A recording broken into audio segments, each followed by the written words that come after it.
Yan. Isang mapagpalang araw po sa ating lahat, mga kapatid. Gusto ko po munang simulan ito sa panalangin, Panginoon. Ama, maraming salamat po na hindi niyo po ako pinabayaan. Panginoon, salamat po sa araw po na ito na nakapagpuri po kami sa inyo, Panginoon. Panginoon, sa pag testify ko po ay bahagi ko po ng naging buhay ko po sa inyo, Panginoon. Dalangin ko ho na bigyan niyo po ako ng maging mapagpakumbaba po ako, Panginoon. Na hindi po ako yung maitataas, kundi po kayo po, Panginoon. Panginoon, dalangin ko na ang kalooban niyo ang masunod, Panginoon, at hindi ang aking kalooban. Ito po ang aking panalangin sa pangalan niyo po, Panginoon Jesus. Amen.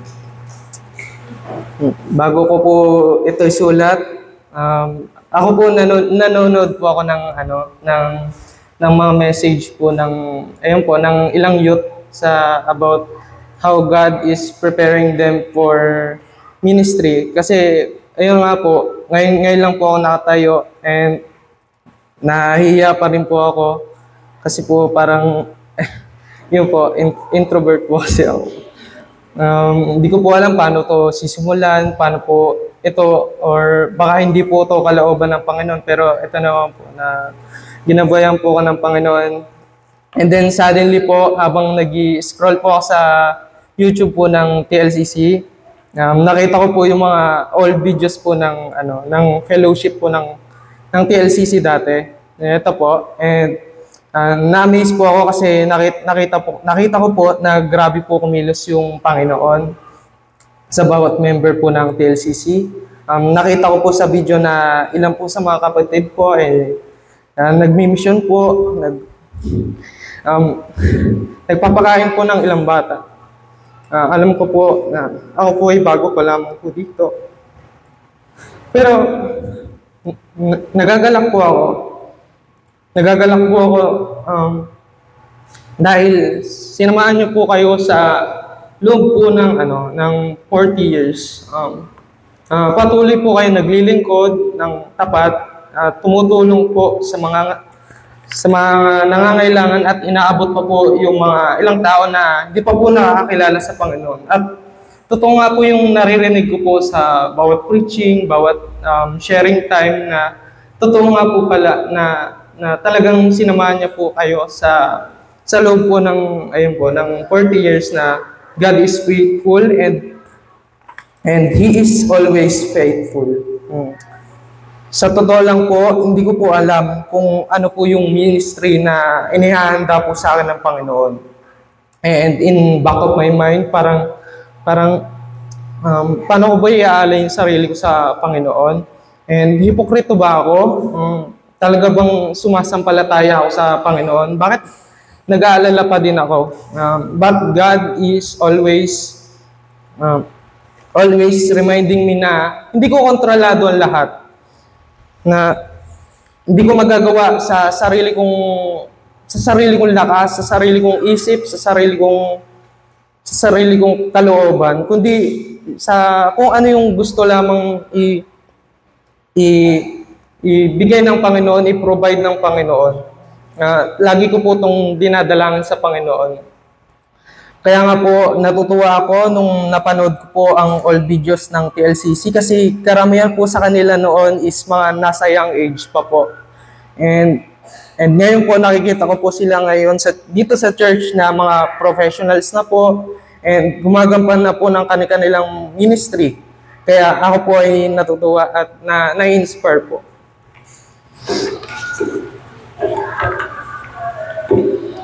Bago ko po simulan yung testimony ko po, yun nga po, prayer ko din po na bigyan po ako ng Panginoon ng busilak na puso at bigyan niya po ako ng espiritu na nanggagaling po sa Kanya, gaya po ng pinanalangin po ni David. Sa totoo lang po, dati gusto ko pong makatayo at may share ko po yung pananampalataya na meron po ako sa ating Panginoon.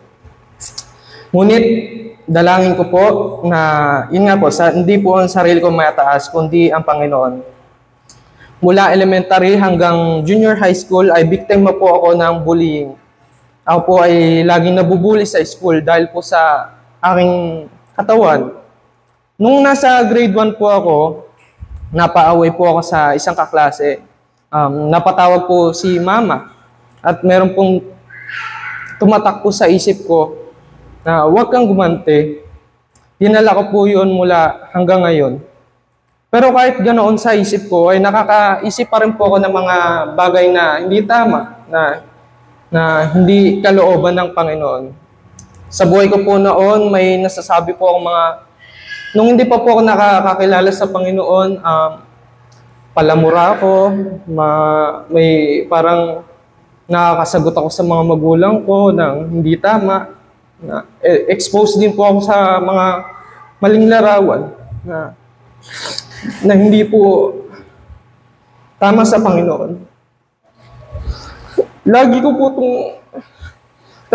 itong pinagdadasal na alisin po ito ng Panginoon sa sarili ko.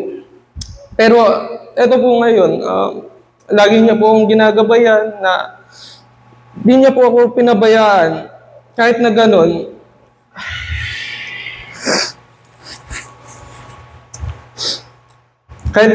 po ang naging kalagayan ko, di niya po ako pinabayaan sa kinaang ko. Bago po nung nag-pandemic at nung nag-pandemic po, ang dami ko pong mga bagay na nagagawa na hindi nakakalubod sa Panginoon.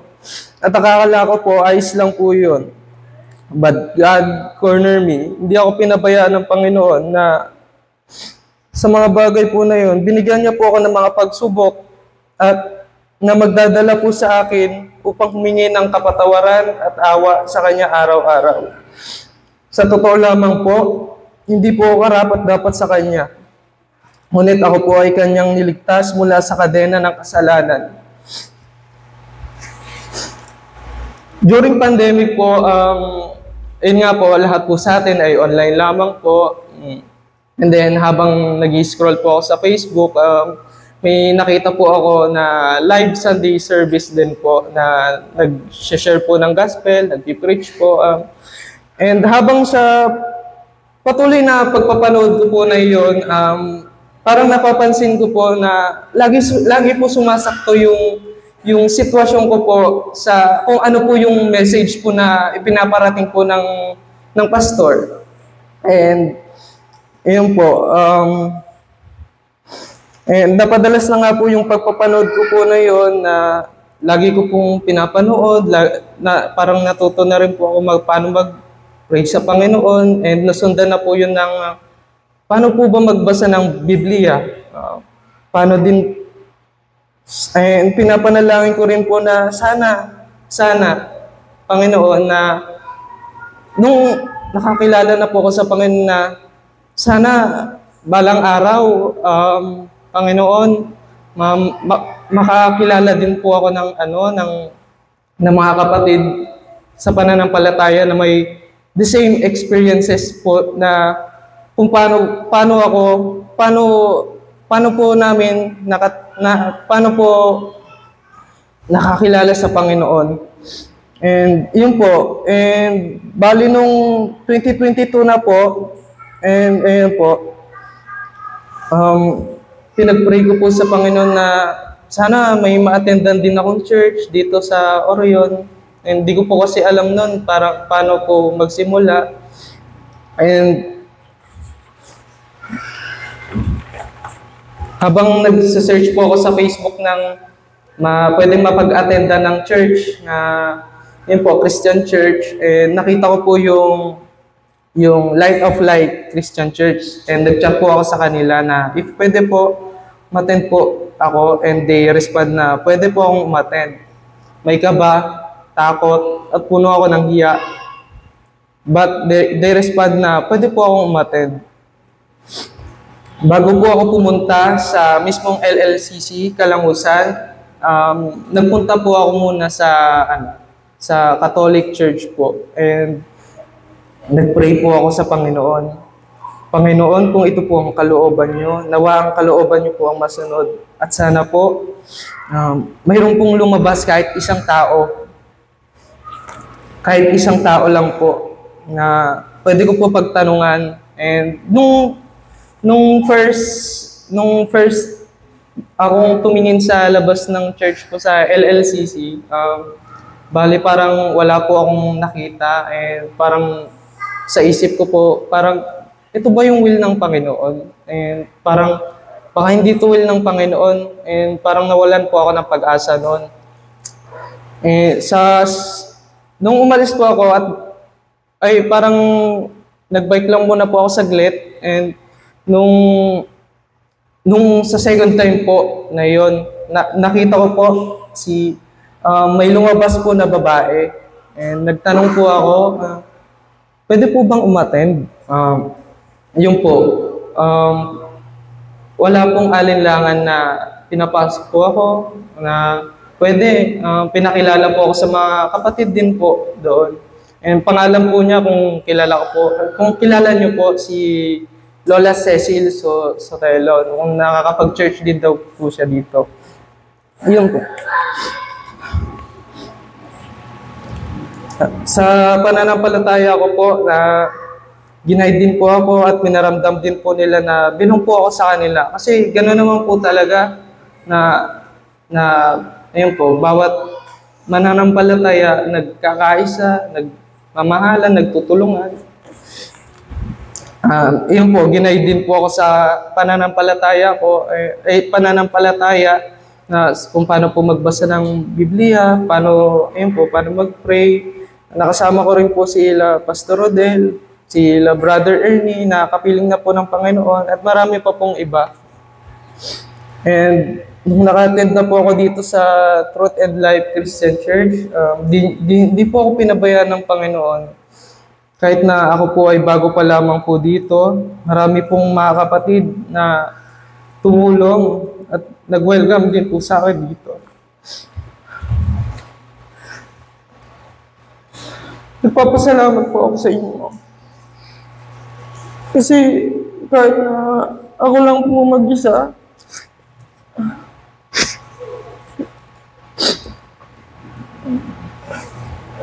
niloob po ng Panginoon na mangyari po ang mga bagay na ito. Kahit na hindi ako karapat-dapat sa mga nagawa ko noon, pero pinapaunawa ng Panginoon na mas malaki ang pag-ibig niya, na may plano siya, may oras siya para sa mga bagay na dinidesire po natin.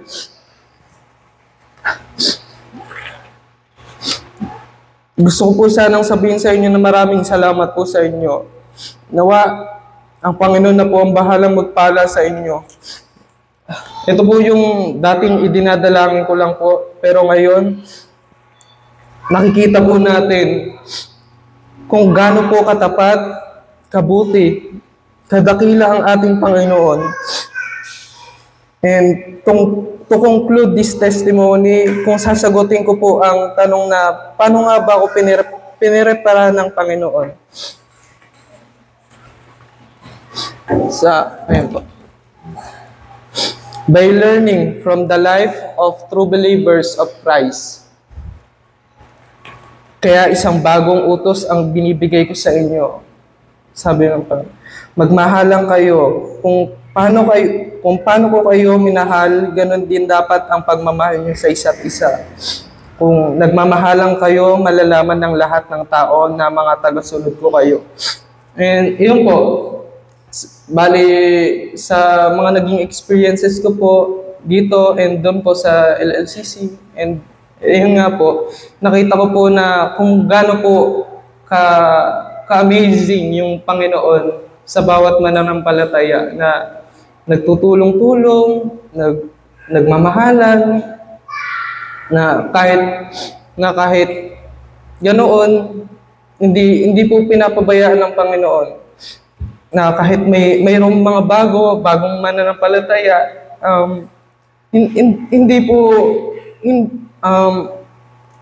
kahit na may mga bagong mananampalataya, ginagayid po. Parang naging yung sa yung katulad ko po. Doon po, kung nagmamahalan kayo, malalaman ng lahat ng tao na mga tagasunod ko kayo. Yun po yung parang nagpapakita po na ayun po, yun po, nagmamahalan, na yun po yung parang bunga po ng tunay na pananampalataya sa Panginoon.